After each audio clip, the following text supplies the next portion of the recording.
Hello students, आज के इस वीडियो में हम बौद्ध धर्म टॉपिक को ख़त्म करने वाले हैं, जो कि किसी भी कॉम्पिटेटिव एग्जाम, बोर्ड एग्जाम या फिर किसी भी एग्जाम के लिए इम्पोर्टेंट है। आप इसे नॉलेज के दृष्टि से भी देख सकते हो। तो चलिए देखते हैं। बौद्ध धर्म का प्रारंभ महात्मा बुद्ध ने किया। महात्मा बुद्ध का जन्म 563 ईसा पूर्व में नेपाल के लुम्बिनी में हुआ। इनका जन्म महात्मा बुद्ध का जन्म 563 ईसा पूर्व में हुआ। ईसा पूर्व की बात हो रही है यहाँ पे, आप समझ लेंगे। नेपाल के लुम्बिनी में हुए। उनके बचपन का नाम सिद्धार्थ था। महात्मा बुद्ध के बचपन का नाम क्या था? तो सिद्धार्थ था। इनकी मौसी गौतमी ने इनका पालन पोषण किया। इनकी मौसी गौतमी ने इनका पालन पोषण किया। तब आप यहाँ पे सोचेंगे कि इनकी माता कहाँ गई कि इनकी मौसी गौतमी ने इनका पालन पोषण किया। तो समझे यहाँ पे, महात्मा बुद्ध के जन्म के बिल्कुल 8 दिन बाद महात्मा बुद्ध का जन्म हुआ और उनके जन्म के 8 दिन बाद इनके माता की मृत्यु हो गई।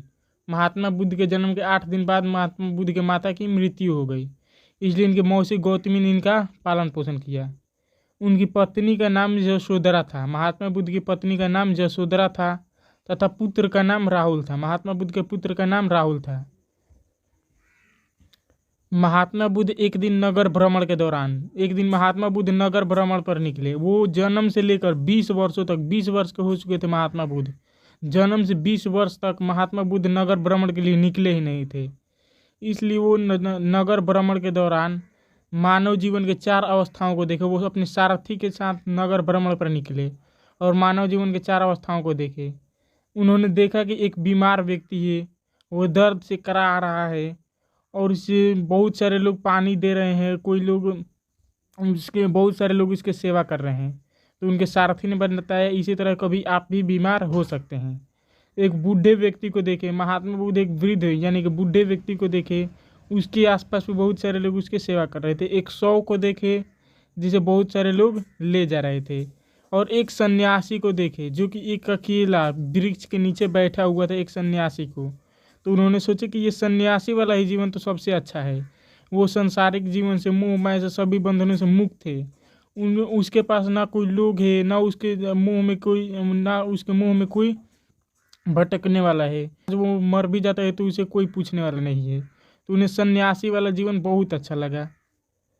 इसलिए उनके इन चारों अवस्थाओं को देखकर महात्मा बुद्ध को सन्यासी का जीवन बहुत पसंद आया और उनके मन में भी गृह त्यागने के लिए वैराग्य उत्पन्न हो गया और वो सोचने लगे कि मैं भी एक दिन गृह त्याग कर सन्यास हो जाऊंगा। इन्होंने 29 वर्ष की अवस्था में अपना गृह त्याग दिए। अब ये जो महात्मा बुद्ध थे 20 वर्ष की अवस्था में तो नगर भ्रमण पर निकले थे। 9 वर्ष कैसे भी घर में रह लिए और 9 वर्ष कुछ कुछ सोचते होंगे कि कैसे निकलूँ, क्या करूँ, क्या कहाँ जाऊँ। और 29 वर्ष की अवस्था में अपने गृह त्याग दिए, जिसे बौद्ध धर्म में महाभिनिष्क्रमण कहा गया। अब महात्मा बुद्ध उतने बड़े त्यागी के लिए क्या उसे बोल दिया जाएगा कि बस वो एक गृह त्याग दिए हो जाएगा?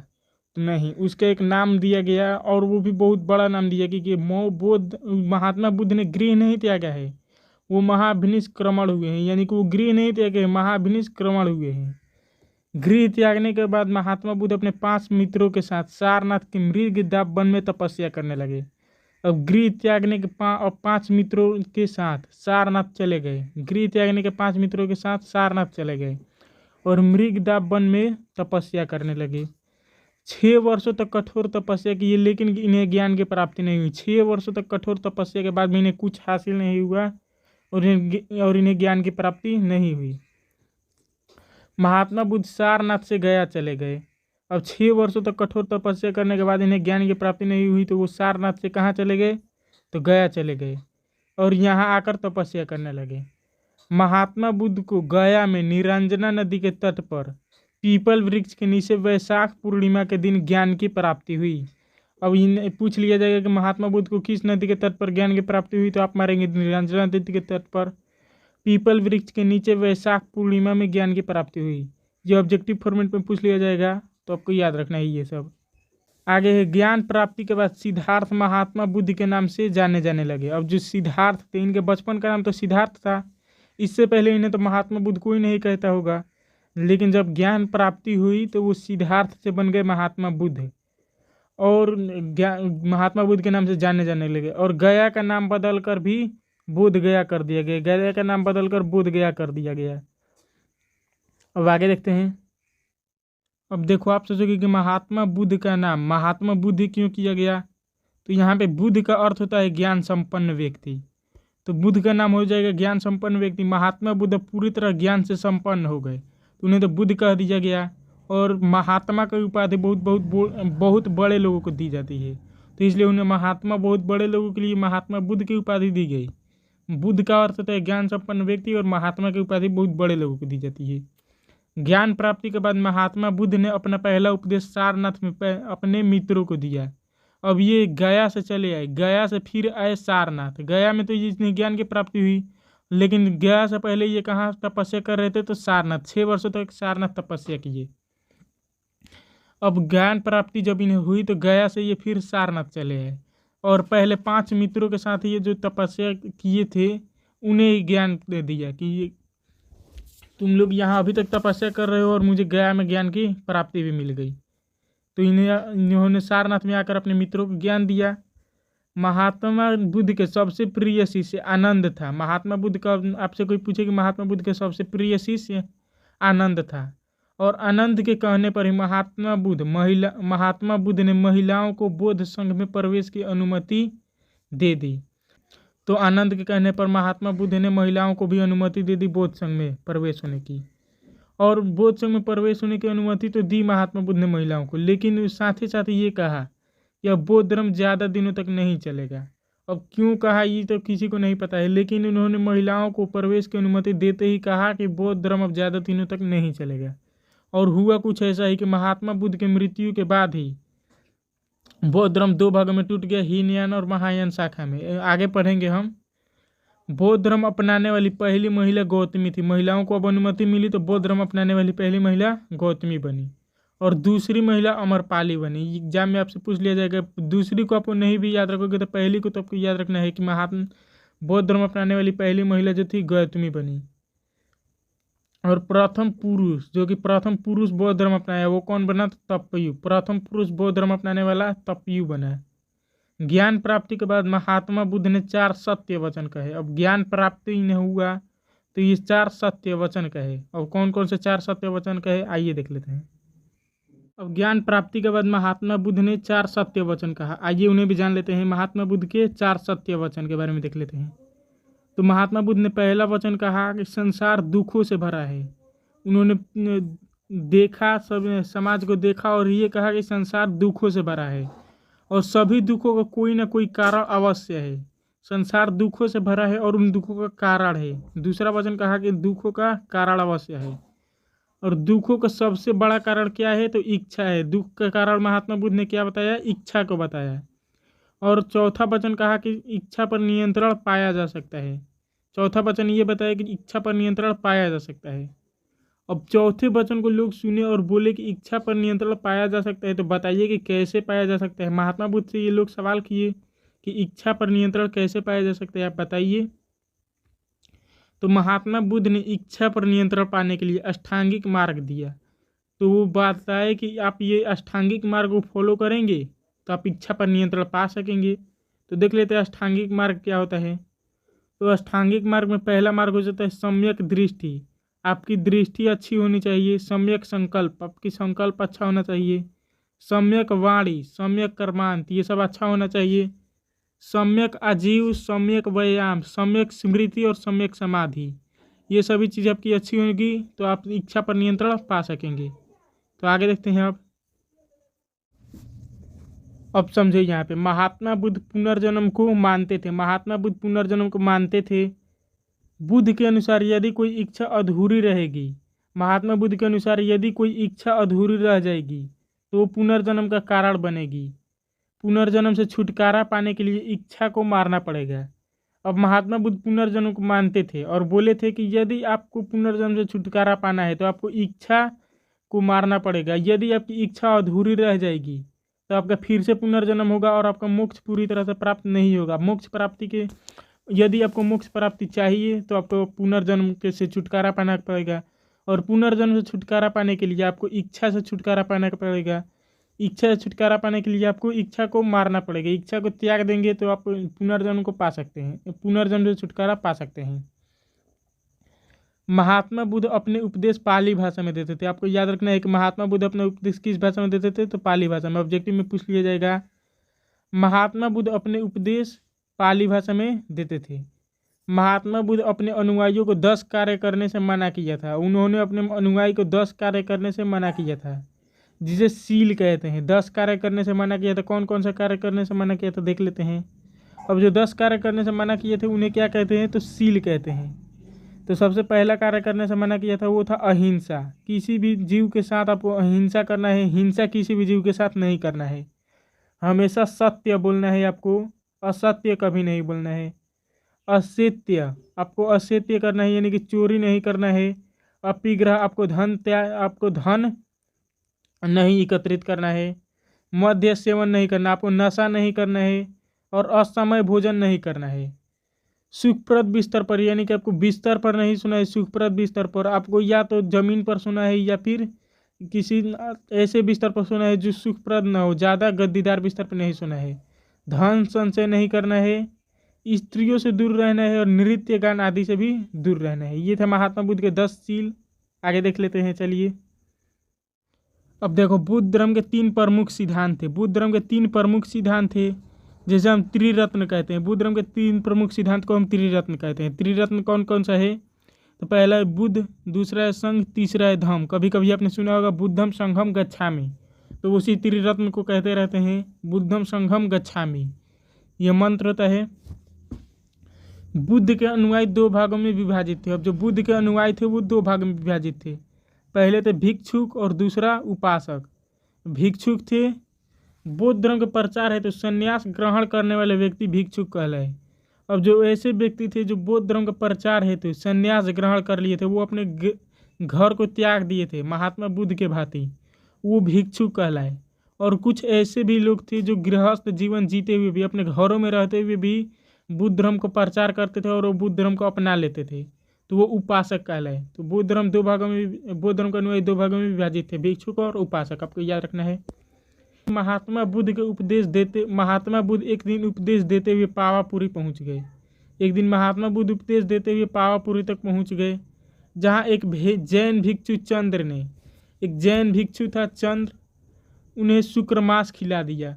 और वो नहीं जानता था कि महात्मा बुद्ध शुक्रमास नहीं खाते हैं, वो खिला दिया, जिससे महात्मा बुद्ध की तबीयत बिगड़ने लगी और यूपी के कुशीनगर में उनकी मृत्यु हो गई। कुशीनगर में उनकी मृत्यु हो गई। किसी से, जैन भिक्षु एक था, उन्हें शुक्रमास खिला दिया। वो जानबूझकर नहीं खिलाया था। उनके यहाँ बौद्ध धर्म गए थे शिक्षा देने के लिए, तो वो सोचा कि जो मैं खाता हूँ वही महात्मा बुद्ध को भी खिला दो, यही महात्मा बुद्ध खाते होंगे। तो उसने भी शुक्रमास खिला दिया, जिससे उनकी मृत्यु हो गई। बौद्ध धर्म में जिसे बौद्ध धर्म में महापरिनिर्वाण के नाम से जाना जाता है। और महात्मा बुद्ध उतने बड़े आदमी के लिए उन्हें बोल दिया जाएगा कि बस उनकी मृत्यु हो गई, तो क्या ये अच्छा लगेगा? तो नहीं अच्छा लगेगा। इसलिए उन्हें कहा गया कि वो, उनकी मृत्यु नहीं हुई है, उन्हें महापरिनिर्वाण प्राप्त हुआ है, यानी कि वो महापरिनिर्वाण हो गए हैं। आगे देखते हैं। अब देखो, जब महात्मा बुद्ध की मृत्यु हो गई तो उनकी अस्थियों को 8 अलग अलग स्थान पर दफनाया गया। 8 अलग अलग स्थान पर दफनाया गया, जिसे अष्ट महास्थान कहते हैं। 8 अलग अलग स्थान पर दफनाया गया, जिसे क्या कहते हैं, तो अष्ट महास्थान कहते हैं। महात्मा बुद्ध की मृत्यु 483 ईसा पूर्व में हुई। उनकी मृत्यु 483 ईसा पूर्व में हुई। उनकी मृत्यु के बाद बौद्ध धर्म के प्रचार प्रसार के लिए बौद्ध संगीति के आयोजन किया गया। बौद्ध संगीति का आयोजन किया गया। पहले तो महात्मा बुद्ध बौद्ध धर्म का प्रचार प्रसार कर देते थे, किसी बौद्ध संगीति की आवश्यकता नहीं होती थी। लेकिन अब उनकी मृत्यु के बाद बौद्ध संगीति की आवश्यकता होने लगी, इसलिए बौद्ध संगीति का आयोजन किया गया। महात्मा बुद्ध की मृत्यु 483 ईसा पूर्व में हुई। चौथी बौद्ध संगीति के बाद 4 बौद्ध संगीतियाँ हुई, टोटल 4 बौद्ध संगीतियाँ हुई। लेकिन अब ये जो चौथी बौद्ध संगीति हुई, इसके बाद बौद्ध धर्म 2 भाग में विभाजित हो गए। चौथी बौद्ध संगीति में ही 2 भाग में विभाजित हो गए। कनिष्क के समय चौथी बौद्ध संगीति हुई, इसी में चौथी बौद्ध संगीति में 2 भाग में विभाजित हो गया। पहला बना हीनयान और दूसरा भाग बना महायान। पहला भाग हीनयान और दूसरा भाग बना महायान। तो हीनयान को देखते हैं। यह महात्मा बुद्ध के उपदेश में कोई परिवर्तन नहीं किए, यानी कि जैसे महात्मा बुद्ध ने बताए थे वैसे ही महात्मा बुद्ध के उपदेश को मानते चले गए, और ये कोई सी भी प्रकार का परिवर्तन नहीं किए महात्मा बुद्ध के उपदेश में। महात्मा बुद्ध के प्राचीनतम बौद्ध धर्म को ही मानते रहे। लेकिन ये जो बौद्ध धर्म की महायान शाखा बनी, ये महात्मा बुद्ध के उपदेशों को परिवर्तन करके उसे आधुनिक रूप दे दिए। महायान शाखा ने महात्मा बुद्ध के उपदेश को परिवर्तन किया और उसे आधुनिक रूप दे दिया और उसे ही मानने लगे। तो हीनयान और महायान के बारे में समझ लिया। अब आगे बढ़ते हैं। अब देखो समझ लेते हैं हीनयान और महायान में अंतर। कई बार एग्जाम में ये भी पूछ लिया जाता है कि हीनयान और महायान में अंतर बताएं, तो देख लेते हैं। पहला होता है महायान और दूसरा हीनयान। तो महायान बुद्ध का एक दिव्य प्राणी मानता है। महायान का जो है वो महात्मा बुद्ध को एक भगवान के रूप में देखता है और वो दिव्य प्राणी मानता है। लेकिन हीनयान जो है महात्मा बुद्ध को एक साधारण मनुष्य मानते हैं जो कि एक निर्वाण प्राप्त करा सकते हैं। इससे ज़्यादा कुछ नहीं मानते हैं हीनयान शाखा महात्मा बुद्ध को। महायान बुद्ध धर्म के ग्रंथ संस्कृत में लिखे गए हैं, लेकिन हीनयान बौद्ध धर्म के ग्रंथ पाली भाषा में लिखे गए हैं। इसके ग्रंथ पाली भाषा में लिखे गए हैं और इसके ग्रंथ संस्कृत भाषा में लिखे गए हैं। महायान बौद्ध धर्म लगभग 500 ईसा पूर्व तक फलने फूलने लगा, लेकिन हीनयान बौद्ध धर्म लगभग 250 ईसा पूर्व तक फलने फूलने लगा। यानी कि महायान जो शाखा है ये 500 ईसा पूर्व तक फलने फूलने लगा, इससे ये ज़्यादा प्राचीनतम हो जाता है महायान शाखा। लेकिन हीनयान शाखा 250 ईसा पूर्व बाद आई। महायान शाखा के 250 साल बाद आई हीनयान शाखा। 250 साल बाद आई हीनयान शाखा। चौथी बौद्ध संगति में विभाजन हुआ इसका। महायान चीन, दक्षिण कोरिया, जापान और अधिकांश तिब्बत में प्रचलित है। महायान चीन, दक्षिणी कोरिया, जापान और अधिकांश तिब्बत में प्रचलित है। लेकिन हीनयान शाखा श्रीलंका, म्यांमार, थाईलैंड, कंबोडिया और लाओस में हीनयान बौद्ध धर्म का अभ्यास किया जाता है। श्रीलंका, म्यांमार इन देशों में हीनयान शाखा का प्रचलन है और इन देशों में महायान शाखा का प्रचलन है। तो एग्जाम में आपसे ये भी पूछ लिया जाएगा हीनयान और महायान में अंतर, तो आपको ऐसे ही लिख देना है। चलिए आगे देखते हैं। अब अगला टॉपिक है हमारा बौद्ध धर्म तथा जैन धर्म में समानता। यानी कि बौद्ध धर्म और जैन धर्म ये तो दोनों धर्म आई थी एक साथ ही। जैन धर्म इससे पहले वाले वीडियो में मैंने करा रखा है, नहीं देखा है तो लिंक डिस्क्रिप्शन में मिल जाएगा, आप देख सकते हो। वो वाला वीडियो देखना आपके लिए ज़रूरी हो जाता है। तो इन दोनों धर्मों में क्या क्या समानताएं हैं, यानी कि एक जैसी ये धर्म कहाँ कहाँ मिलती है। आखिर ये तो आई थी एक ही साथ, लेकिन ये अलग अलग कहाँ कहाँ है और एक जैसी कहाँ कहाँ है, ये देख लेते हैं। तो एक बार हम देख लेंगे बौद्ध धर्म और जैन धर्म में अंतर और बौद्ध धर्म जैन धर्म में समानता, दोनों को देख लेते हैं। तो दोनों ने मोक्ष प्राप्ति तथा पुनर्जन्म में विश्वास किया। दोनों ही धर्मों ने मोक्ष प्राप्ति तथा पुनर्जन्म में विश्वास किया। दोनों ने मूर्ति पूजा तथा भगवान के अस्तित्व का विरोध किया। महात्मा बुद्ध ने भी मूर्ति पूजा और भगवान के अस्तित्व का विरोध किया और महावीर स्वामी ने भी। दोनों ने कर्मकांड का विरोध किया और दोनों ही धर्मों ने अहिंसा पर जोर दिया। दोनों ही धर्मों ने अहिंसा पर जोर दिया, लेकिन ज़्यादा अहिंसा पर जोर दे दिया जैन धर्म में ने। जैन धर्म में ने ज़्यादा अहिंसा पर जोर दिया। अब देख लेते हैं बौद्ध और जैन धर्म में अंतर, तो ये भी देख लेते हैं। जैन धर्म ने पुनर्जन्म के कारण आत्मा को बताया है। जैन धर्म ने पुनर्जन्म के कारण आत्मा को बताया है, लेकिन बौद्ध धर्म ने पुनर्जन्म के कारण इच्छा को बताया। हमने पढ़ा अभी कि यदि आपकी कोई इच्छा अधूरी रहेगी तो वो पुनर्जन्म के कारण बनेगी। लेकिन जैन धर्म ने पुनर्जन्म के कारण आत्मा को बताया। आपको पिछली वीडियो देखना ही पड़ेगा दोस्तों, तभी ये टॉपिक समझ में आएगा। इसलिए मैं कि आप पिछली वीडियो जाकर देख ही लें। जैन धर्म में मोक्ष प्राप्ति के लिए संलेखना विधि को अपनाया गया, जबकि बौद्ध धर्म में अष्टांगिक मार्ग को अपनाया गया। अब जैन धर्म में मोक्ष प्राप्ति के लिए संलेखना विधि को अपनाया गया है, लेकिन बौद्ध धर्म में अष्टांगिक मार्ग। यदि आप अष्टांगिक मार्ग को फॉलो करेंगे तो इच्छा पर नियंत्रण पा सकेंगे और आपको मोक्ष प्राप्ति मिल जाएगी। जैन धर्म में ज्ञान प्राप्ति को कैवल्य कहा गया, जबकि बौद्ध धर्म में मोक्ष कहा गया। जैन धर्म में ज्ञान प्राप्ति को कैवल्य कहा गया। यदि कोई व्यक्ति ज्ञान प्राप्त कर लेता है तो वो कैवल्य कहेगा, लेकिन बौद्ध धर्म में यदि कोई व्यक्ति ज्ञान प्राप्त कर लेता है तो वो मोक्ष मिल जाएगी, उसे मोक्ष प्राप्ति हो जाएगी। आगे देखते हैं। अब अगला टॉपिक है हमारा बौद्ध धर्म के आगे बढ़ने के कारण। आखिर क्या क्या ऐसा कारण था कि बौद्ध धर्म जैन धर्म से ज़्यादा आगे बढ़ गई। अब बौद्ध धर्म जैन धर्म से ज़्यादा आगे बढ़ गई। अब देखेंगे कि बौद्ध धर्म का प्रचार विदेशों तक होने लगा। बौद्ध धर्म के लोग विदेशों तक अपनाने लगे, इसे बड़े बड़े राजाओं तक अपनाने लगे, राजाएँ भी अपनाने लगी। लेकिन जैन धर्म भारत तक ही सीमित रह गई। तो अब देखते हैं। जैन धर्म की भाषा प्राकृत थी। जैन धर्म की भाषा प्राकृत थी जो बहुत ही कठिन भाषा थी। जैन धर्म की भाषा प्राकृत थी जो बहुत ही कठिन भाषा थी, इसलिए जैन धर्म को ज़्यादा लोगों ने नहीं अपनाया। लेकिन बौद्ध धर्म की भाषा पाली थी जो उस समय की सबसे लोकप्रिय भाषा थी। अब ज़्यादा आसान भाषा रहेगा तो लोगों को समझ में भी जल्दी आएगा। तो लोग ज़्यादा आकर्षित किसके तरफ होंगे? बौद्ध धर्म की तरफ ही होंगे। भाषा का भी कुछ प्रभावपन है। जैन धर्म में बहुत ही कठोर नियम थे। जैन धर्म में नियम कठोर थे, जबकि बौद्ध धर्म में सरल नियम थे। बौद्ध धर्म के नियम सरल थे। जैन धर्म में महिलाओं का सम्मान नहीं दिया जाता था, और जैन धर्म में महिलाओं को भी सम्मान नहीं दिया जाता था। लेकिन बौद्ध धर्म में आप देखेंगे कि महिलाओं को बराबरी का अधिकार दे दिया जाता था। जितना अधिकार पुरुषों का उतना अधिकार महिलाओं का। जैन धर्म ने ब्रह्मचर्य तथा अहिंसा पर अधिक बल दे दिया। जैन धर्म ने ब्रह्मचर्य और अहिंसा पर बहुत ज़्यादा ध्यान दिया। लेकिन बौद्ध धर्म ने अहिंसा और ब्रह्मचर्य को तो बस बताता था कि आपको अहिंसा और ब्रह्मचर्य रहना है, लेकिन इस तरफ उसने जोर नहीं दिया। जैन धर्म में निर्वस्त्र रहने का प्रावधान था, जो उस समय असभ्य प्रतीत होता था, जबकि बौद्ध धर्म में निर्वस्त्र रहने का प्रावधान नहीं था। तो ये था बौद्ध धर्म के आगे बढ़ने के कुछ कारण। आज के लिए इतना ही, मिलते हैं अगली वीडियो में, तब तक के लिए धन्यवाद।